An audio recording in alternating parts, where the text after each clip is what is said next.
नमस्कार, मी श्रीकांत उमरीकर. आपण पाहतात अॅनलायझर. लाईक करा, शेअर करा, सबस्क्राईब करा. अॅनलायझरचं ॲप डाउनलोड करा. ज्या तामिळनाडूच्या राज्यपालांच्या नावानं खडे फोडले जात होते, विरोधी पक्षांनी धिंगाणा घालायला सुरुवात केलेली होती. वस्तुतः त्यांनी खरं तर नियमाप्रमाणे तुमच्या पाठीशी 118 आमदार आहेत का याची खात्री द्या, इतकंच फक्त गोष्ट विचारली होती. आणि जेव्हा प्रत्यक्ष पत्र द्यायची त्यांनी तयारी दाखवली, प्रत्यक्ष पत्र दिलं, त्यांनी आमंत्रण केलं आणि त्यांनी आता शपथ घेतलेली आहे. तुमच्या असं लक्षात येईल की विरोधकांनी जो विनाकारण तांडव केला होता, आरडाओरडा केला होता, बाकीचं जाऊ द्या सगळं, प्रत्यक्ष या शपथविधीच्या प्रसंगी इंडिया आघाडी सगळी एकत्र आहे असं का नाही दिसलं. मी तुम्हाला बरोबर म्हणजे आता 2019च्या निवडणुकीच्या आधी म्हणजे 2018ची गोष्ट आहे मला वाटतं, त्या तमिळनाडूमध्ये कर्नाटकामध्ये बाजूच्याच कर्नाटकामध्ये निवडणुका झाल्या होत्या. HD कुमारस्वामी यांना मुख्यमंत्रीपदी काँग्रेसने पाठिंबा दिला होता. काँग्रेसचे काहीतरी 68 आमदार होते आणि त्यांचे 35-40 आमदार होते. पण त्यांचा 8 तास मुख्यमंत्री व्हायचे म्हणून त्यांना बाहेरून पाठिंबा दिला होता त्या सरकारला. आणि तो जो फोटो आहे महागठबंधन नावानं, तुम्ही आताही सर्च केलं, आम्ही थंबनेलला वापरलाय किंवा आताही तुम्ही पाहतात स्क्रीनवरती, तर हा जो फोटो आहे त्याच्यामध्ये शरद पवार आहे, सोनिया गांधी आहे, सीताराम येचुरी आहेत, मायावती दिसत आहेत, त्याच्यामध्ये अखिलेश आहे. त्या कार्यक्रमाला केजरीवाल पण होते, इथे फोटो दिसत नाहीत पण केजरीवाल त्या कार्यक्रमाला होते. ती एक आठवण तुम्हाला मी आवर्जून सांगतो. ते जेव्हा जिथे उतरले होते तिथल्या हॉटेलचं दारूचंच बिल एवढं मोठं झालेलं दिल्ली सरकारच्या त्या रिपोर्टमध्ये आढळलं. पत्रकारांनी त्याच्यावर हिशोब म्हणजे यांची बघा कसं सगळं महागठबंधनचं सगळं चालू होती चर्चा 2019च्या लोकसभा निवडणुकीच्या पार्श्वभूमीवरती. आणि आता म्हणून ते उडण्याआधीच लुटल्या गेला महागठबंधनचा पतंग, असा एक मी तेव्हा ब्लॉग लिहित होतो, तेव्हा त्या ब्लॉगवरती लिहिलेला आहे. आता बरोबर त्याच कर्नाटकाच्या बाजूला तमिळनाडूमध्ये चेन्नईला हा शपथविधी होतो आहे. आणि हे सगळे आता हे इंडिया आघाडीतले तथाकथित सोकॉल्ड सगळे कुठं आहेत तुम्ही बघा. प्रत्यक्ष ज्या ठिकाणी हा शपथविधी होतो आहे DMK स्टालिन तेव्हा त्या सगळ्या ह्याच्यामध्ये होते, म्हणजे त्या इंडिया आघाडीमध्ये होते. आता MK स्टालिन यांनीच काँग्रेसनी पाठीमध्ये खंजीर कसा खुपसला म्हणून सुरुवात केलेली, बॉम्ब करायला, टीका करा. इतकंच नाही, लोकसभेमध्ये आमची बसायची जागा वेगळी करा, आम्ही काँग्रेस बरोबर बसणार नाही. म्हणजे इतकं इंडिया आघाडीतले तडे तिथल्या तिथंच. मी दक्षिणेतलं सगळं सांगता येत नाही की दक्षिण भारतामधून भाजपाला कसा धडा बसला, भाजपाला कसं प्रत्यक्षामध्ये शिरकाव करायला मिळत नाही, हे बाकीचेच पत्रकार त्याच्यावरती व्हिडिओ करून परेशान आहेत. आणि प्रत्यक्षामध्ये तडे कुठं बसलेले आहेत. केरळमध्ये जी निवडणूक झाली कोणाविरुद्ध कोणाची झाली होती, डावी आघाडी विरुद्ध काँग्रेस, हे दोघे इंडिया आघाडीतले होते ना. इंडिया आघाडीतल्या पक्षांवरती इंडिया आघाडीतले दुसरे पक्ष काय आणि कसे आरोप करतात. तिथले कम्युनिस्ट मुख्यमंत्री, आता शेवटचे कम्युनिस्ट मुख्यमंत्री म्हणूयात, कारण की पुन्हा देशामध्ये कुठं कम्युनिस्टांचं सरकार यायची शक्यता दिसत नाही. P. विजयन केरळमध्येच परत आलं तर आश्चर्य.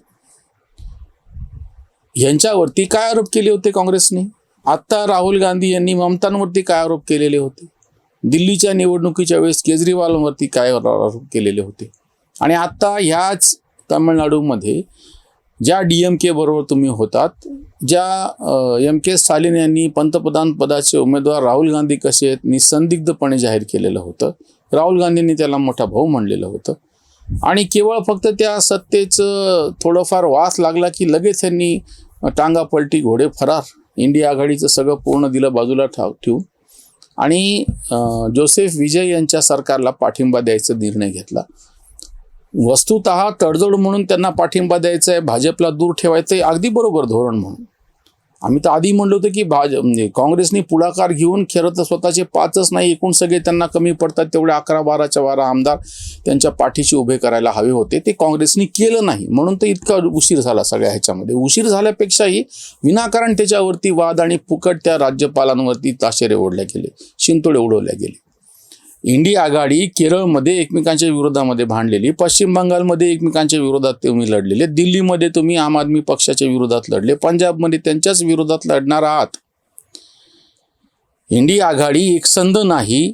आणि जिथं एकसंध होती त्यातल्या त्यात तमिळनाडूमध्ये, तेव्हाही तुम्ही तुमच्या त्या इतक्या जुन्या पक्षाला DMKला तुमच्या बरोबर असलेल्या 2004 पासूनची गोष्ट आहे. मला वाटतं 2001 पासून 2001 पासून 24-25 वर्ष झाले. आणि फक्त केवळ बरं तुमच्या पूर्णपणे पाठिंब्यामुळे ते सरकार म्हणजे सगळेच त्यांना काही आमदार तसे झालेलं नाही की तुम्ही 11-12 आमदारांचा गट केला, सगळ्यांशी चर्चा केली आणि स्वतः आणि ते सगळं म्हणून असा पुढाकार घेतला. फक्त आपल्या 5 आमदारांचं पत्र दिलं.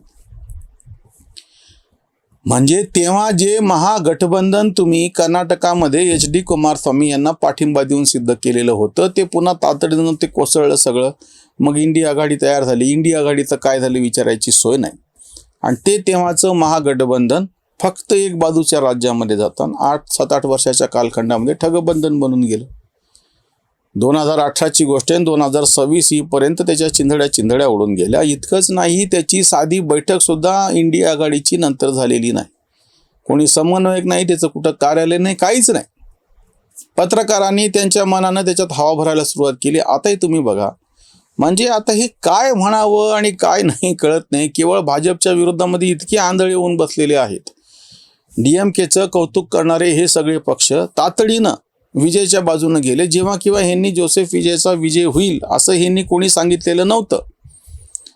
एकच फक्त तेवढं सर्वे एक्झिट पोल आहे ज्यांनी सांगत होते की बाबा याच्यामध्ये TBK हा पक्ष येऊ शकतो म्हणून. यांना काहीच कल्पना नाही 100च्या पुढे जाईल तो पक्ष म्हणून. आणि आता अचानक भाजपच्या विरोधामध्ये हा पक्ष उभे राहतोय. प्रादेशिक अस्मिता कशी आहे, कुठे गेले तरी स्वतःची अस्मिता कशी, ते संस्कृती कशी ते विसरत नाही, त्याचे कौतुक करणाऱ्या पोस्ट सुरू झाल्या, लेख सुरू झाले. आणि मग त्याच ठिकाणी जो DMK सारखा पक्ष होता, ज्या DMK पक्ष जोरकसपणे दक्षिणेतली आपली आघाडी कशी आहे आणि आम्ही उत्तरेच्या विरोधात कसे आहोत, हिंदी विरुद्ध तमिळ वगैरे वगैरे सगळं त्यांनी जे काही आवश्यक अनावश्यक लागू गैरलागू कुठलेही मुद्दे उपस्थित केले तरी त्यांच्यासाठी हे इथं बसून तुंतुणं वाजवायची. आणि आता त्यांनी ताबडतोब पार्टी बदलली ह्यांनी सुद्धा.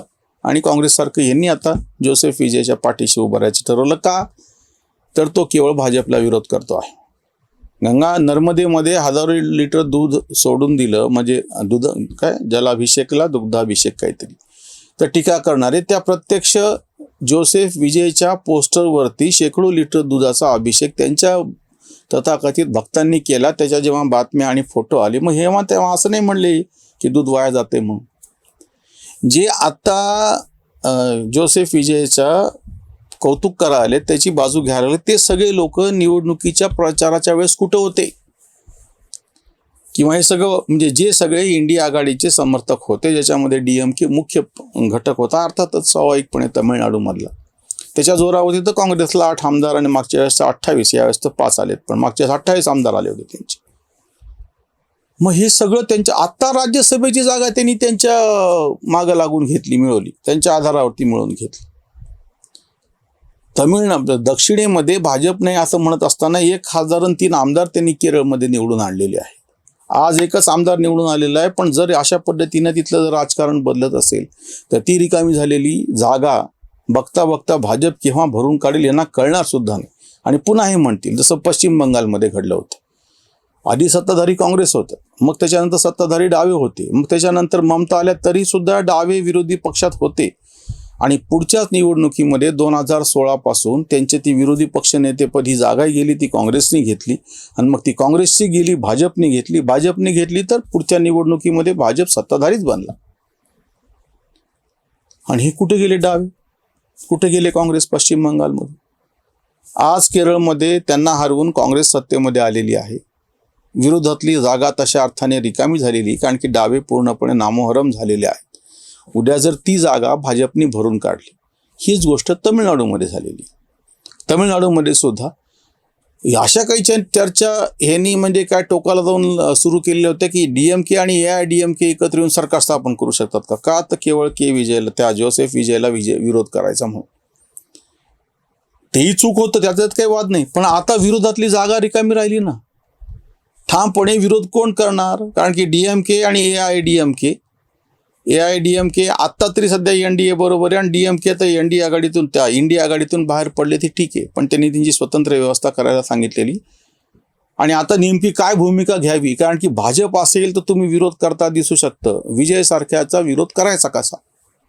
कारण की तो तमिळनाडूचाच आहे, तमिळ सुपरस्टार आहे, तथाकथित सोकॉल्ड बाकीच्यांच्या पुरोगाम्यांच्या म्हणण्याप्रमाणे तमिळ अस्मिता त्याच्यासाठी महत्त्वाची आहे. मग आता हे DMK वाले विरोध कशासाठी करणार? किंवा त्यांनी केलेला विरोध तो सर्वसामान्य समोरच्या लोकांना कसं पचनी पडलं.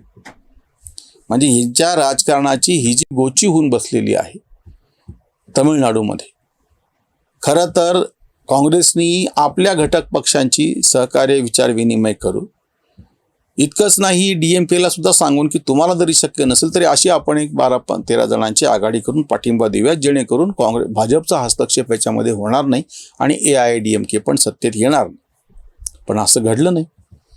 महागठबंधन नावाची पतंगबाजी करायची, उडण्याआधीच तो पतंग लुटला जातो. मग इंडिया आघाडी सुरू केली. त्याची 3-13 वाजलेलीत आणि हे 3-13 वाजल्याचं अधिकृतरित्या पुरावा DMKनी लोकसभा अध्यक्षांना पत्र देऊन आमची बसायची वेगळी व्यवस्था करा आणि राज्यसभेमध्ये सुद्धा पत्र दिलेलं आहे की आम्हाला काँग्रेस बरोबर बसायचं नाही म्हणून.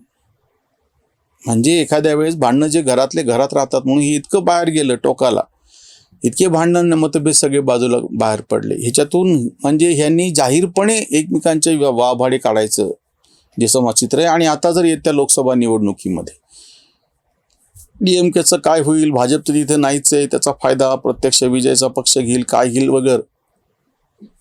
पण जे काँग्रेसचे 8 खासदार निवडून आले ते उद्या DMKच्या शिवाय AIADMK तर ते नाहीच आहे, विजयच्या बरोबर जाऊन त्यांना त्यांचे 8 खासदार वाचवता येतील का? नाही तर मग पुरा तिथलं पांदान सगळं वाजणार ठरलं. महाराष्ट्रामध्ये 13 खासदार येतील, काँग्रेसवालेच म्हणत नाही. उत्तर प्रदेशमध्ये 6 निवडून आले होते आणि ज्या केरळमध्ये त्यांनी डाव्यांचा पराभव करून सगळ्यात जास्त संख्येनं म्हणजे 17 खासदार निवडून आणले होते. आता सत्ता आलेली आहे, जो काही लोकांचा रोष होता तो संपून गेला विरोधातला. मग परत समजा डाव्या आघाडीने बळ घेतलं किंवा याच्या सगळ्याचा फायदा घेत भाजपनीच आपले सगळे बळ वाढवलं, तर काँग्रेसचे आहेत त्याच्यापेक्षा जास्त येऊ शकत नाही. हे तिथून कमी होऊ शकतात, तमिळनाडूमधून कमी होऊ शकतात, महाराष्ट्रातून कमी होऊ शकतात, उत्तर प्रदेशमध्ये तर निसंदर्भ होऊन गेलेले आहेत. आणि पंजाब, ज्या 5 राज्यांमधून प्रामुख्यानं काँग्रेसचे खासदार निवडून आलेले होते. जर हे असंच राहिलं, तुम्हाला इंडिया आघाडीचं तुम्ही ज्या पद्धतीनं त्यांना धोका दिला त्याचा तोटा काँग्रेसला पुढच्या लोकसभा निवडणुकीला होऊ शकतो. आणि मग तसं झाल्याच्या नंतर हे बोंब मात्र काय करतील, मोदी आणि अमित शहा यांनी कसं सगळं मॅनेज केलेलं आणि खापर मात्र त्याचं ED आणि ह्याच्यावरती फोडतील. आता ज्या 2 मुख्यमंत्र्यांनी शपथ घेतलेली आहे आणि 2 मुख्यमंत्री वाट पाहत आहेत. केरळमधलं तर काय अजून पेचच समोर आलेलं नाही. पुदुचेरीचं तर काही फारशी काय अवघड गोष्ट नाही, ते पण निर्णय होईल आणि तातडीनं शपथविधी होईल. आसाममध्ये पण हेमंत बिस्वा शर्माचं तर नाव पुढं आलेलंच आहे, तिथे शपथविधी होईल, त्याच्यावरची ही उसंतवाणी. शुभेंदूचा आता झाला अधिकारी सिंहासनावरी बंगालात. आसामात ऋतू परत हेमंत भाजप वसंत राजकीय. तामिळनाडूत जमले गणित विजयाचा रथ धावत असे. गोंधळात मात्र अजून केरळ पेच ना सरळ काँग्रेसींचा. DMK काँग्रेसच झाला घटस्फोट, विरोधींचा गोट हादरला. भाजप करीतो सत्तेचे ग्रहण, सत्तेला ग्रहण विरोधींच्या. कांत खेळविते चव चाल सत्ता, कसा काटे पत्ता कळते ना, कसा काटे पत्ता कळते ना. विविध आघाड्या युत्या हे सगळं बघितल्याच्या नंतर केवळ सत्तेसाठी इकडून तिकडं जाणे, सत्ता ही चवचाल असते असं म्हणतात, ती भल्याभल्यांना नादाला लावते. मग राजकीय पक्ष तर काय विचारूच नका. आणि त्या पद्धतीनं नको त्या आघाड्या होत आहेत. अशी चवचाल सत्ता कोणाचा पत्ता मात्र कधी काटेल सांगता येत नाही.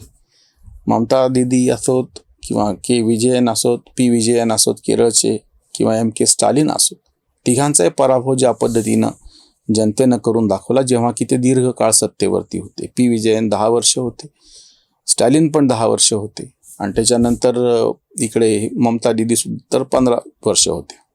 पण जनतेने तो पराभव करून दाखवला. त्याच्यामुळे चौचाल सत्ता कोणाकोणाचा पत्ता कसा कट करेल सांगता येत नाही. महागठबंधन कुमारस्वामींच्या शपथविधीपासून सुरू झालेलं होतं आणि इंडिया आघाडी बनत ते महाठगबंधन कधी बनलं कळलंच नाही. त्याचा पुरावा मात्र जोसेफ विजयन यांच्या शपथविधीमध्ये दिसून आला. इथेच थांबूया. नमस्कार. स्वधर्म जागृतीचा विधायक बुरुज. Analyzer News.